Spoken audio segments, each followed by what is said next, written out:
Arendaga жерди конкурс менен бердик да. Канчага бердиңер жылда?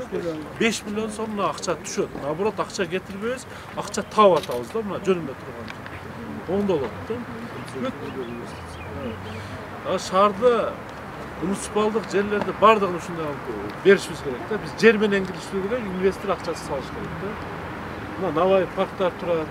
Мен оюм ушул да. Ана биз өзүбүз ана ак ниетпи, өзүбүз акча кетирип атпайлы, 30 миллион, 40 миллион деген акчаларды кетирип атабыз. Анага Салиевага кетирип атабыз паланча миллион акча. Өзү негизи ошондой инвесторлорго бериш керек да, ушундай жерлерди. Ушундай кылып оңдосо шаар ушинтип оңоло берет. Бирок бюджетке пайда алып келебиз да. Же жасабайбыз, же жасай тургандарга бербей жүрөбүз да, мына көп. Бериш керек, шаарда муниципалдык жерлерди 1 грамм, 1 соток жерде сатылбаш керек. Бирок биз жер менен кирип инвестор акчасы салыш керек. Максат ушул да бардык жерде. Каланын калкы жиш жайгашкан Сулайман Тоо муниципалдык аймагындагы мамлекеттик айденек балдар бакчасы 1967 жылы 140 орунду болуп салынган. Дээрлик 55 жылдан бери оңдоп түзөөсүз 300гө жакын баланы кабыл алып келген. Ата-энелердин сунушу менен жергиликтүү казнадан келишим баасы 21 миллион 192 миң сомго 100 орунду кошумча имарат салынууда. Ички миграциянын агымы өскөндүктөн бала бакчага кезекке турган жаш жеткинчектердин саны 310го жеткен. Шаардын борборундагы бакча болгондуктан кошумча корпустун курулушу менен кезек күтүүлөрдүн саны кыскарышын ата-энелер тарабынан айтылды. Мекеме инклюзивдүү билим берип санариптик программада иш алып барат. Жатат. Азыркы учурда 6 тайпабыз бар болчу, 140 балага ылайыкташтырып. Бирок 140 болгону менен 240-300 бала келген. Эми бул жаңы курулуп жаткан бала бакчабыз 4 тайпа, башкача айтканда 100 балага ылайыкташтырылган. Кудай буйруп насип этсе, мына жаңы курулуп жаткан бала бакчабыз ишке киришсе, келечекте биз аябай жакшы иштейбиз деген үмүттөбүз. Жакшы ак жолтой бала бакча болсун, жакшы болсун. Бисмиллахиррахманиррахим. Кошумча мекеменин курулушунун жүрүшү менен шаар башчысы таанышып, алгачкы пай дубалына кыш койду. Шаардагы бала бакча тартыштыгын жоюу үчүн 2 жыл аралыгында 5 мектепке чейинки мекеме курулганын айтты. Бул көрсөткүч жаш жеткинчектердин бала бакча менен камсыз болушун 70%га чыгарарын билдирди. Социалдык объектилердин курулуш сапаты тыкыр көзөмөлгө алынып, атайын техникалык комиссия дагы түзүлгөн. Эски имаратты дагы толугу менен оңдоп түзөөдөн өтүп, жакынкы күндө 7-чи бакчанын түптөлө тургандыгын кала мэри маалымдады. Миграцияны эске алып, ушу шаарда ушу келген конокторго, иштеп аткан жумушчуларга толук кандуу шарт түзүп берели деген максатта ушу бала бакчаларды салып атабыз да. Эми эң негизгиси ушулардын сапатына көңүл буруп, ушу балдарга ыңгайлуу шарттарды түзүп, ушуга көңүл буруп атабыз. Анан өзүңүздөргө белгилүү болгондой, союз таркаган мезгилде көптөгөн бала бакчалар ушу башка министрликтерге, ведомстволорго берилип кеткен да. Ушуларды да кайтаруу үстүндө иштеп атабыз. Кудай буйруса, мына бир 2-3 бала бакчанын зданиясын жакын арада ушу бизге өткөрүп берүү каралып атат. Аны дагы толук капиталдык ремонттон өткөзүп, ушул шаардыктар үчүн пайдаланууга беребиз деп ойлойбуз. Шаардын так ортосунан орун алган Достук эс алуу жайын реконструкциялоо башталды. Жеке ишкер Санжар Толубаев 5 жылга ижарага алып 45 миллион сом инвестиция салган. Курулуштун ыргагы кызуу жүрүүдө. Долбоордо этнокомплекс, заманбап лед экран жана музыкалык суу оргумасы курулары мерчемделген. Шаарга келген туристтер үчүн өзгөчө тейлөө шарттары каралып, байыркы элдин жашоосун чагылдырган этно борбор болушун жеке ишкер көздөөдө. Бул жер этнокомплекс болот. Фонтан, бул жерде поющий цветной лед экран болот. Бул жакта этнокомплекс болот. Кыргызча дамсызы, кымыз, борсо, каймак. 44 миллион общий бюджет ушундай. Аякта кандай десем, ошо элдерге келип эс алуучу скамейкалар коюлат.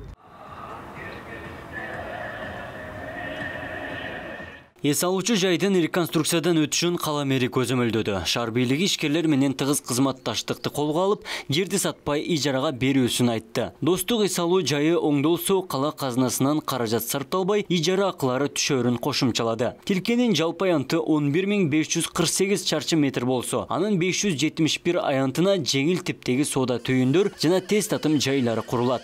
Эс алуучу жайды көрктөндүрүү үчүн 5 жылдык мөөнөткө 5 миллион сомго ижарага убактылуу пайдалануу жолу менен берилген. Шаарда муниципалдык жерлерде бардыгын ушундай беришибиз керек да. Биз жер менен киришибиз керек, инвестор акчасы салыш керек да. Мына Навай парктар турат. Мен оюм ушул да. Ана биз өзүбүз ак ниетте эмен өзүбүз акча кетирип атпайлы, 30 миллион, 40 миллион деген акчаларды кетирип атабыз. Ана Салиевага кетирип атабыз паланча миллион акча. Өзү негизи ошондой инвесторлорго бериш керек да, ушундай жерлерди. Ушундай кылып оңдосо шаар ушинтип оңоло берет. А бирок бюджетке пайда алып келебиз да. Алар эмне үчүн өнүгүп атат да?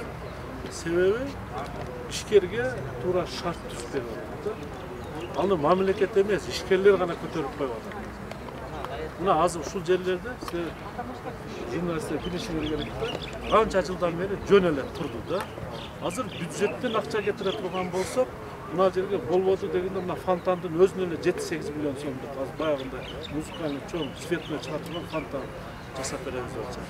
Ушунун өзүнө эле бир 7-8 миллион бюджеттен акча кетирет. Шаардагы ар бир жашоочунун кыялы ыңгайлуу шартта жашоо жана туруктуу жумуш болууну эңсейт. Каланын өнүгүшү ишкерлик чөйрөсүнөн көз каранды. Инфраструктуранын заманбап калыптанышы үчүн Токтогул паркы жана кичи райондорго атайын аллеялар кала казынасынын эсебинен курулган. Абдумалик Базарбаев, Элемон Акбаев, Ош ТВ. Өзбекстан мындай болуп атат деп айтып атпайлыбы? Алар эмне үчүн өнүгүп атат да? Себеби ишкерге туура шарт түзүп берип атат да. Аны мамлекет эмес, ишкерлер гана көтөрүп коюп атат.